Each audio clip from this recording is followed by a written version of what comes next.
మన బోట్ లో కిల్లే water bottles cool drinks అమ్ముతున్నారంటే మీకు ఎవరికైనా కావాల్సినట్టయితే బోర్డు సిబ్బంది తెలియచేయండి. మన ఖమ్మం జిల్లా విడిచిపెట్టి తూర్పుగోదావరి పశ్చిమ గోదావరి జిల్లాలో ప్రవేశించాం.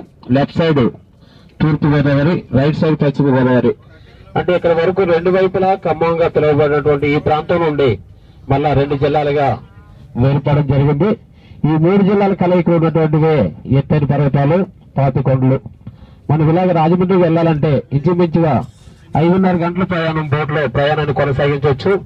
అలాగే ఇందాక మనకు కనిపించినటువంటి ఏసీ బోట్లు పోలవరం, అంటే ఇక్కడికి 3 గంటలు ప్రయాణం చేసినట్టయితే పోలవరం అనే ప్రాంతం వస్తుంది. అంటే పోలవరం అనగానే ప్రాజెక్టు కట్టేటటువంటి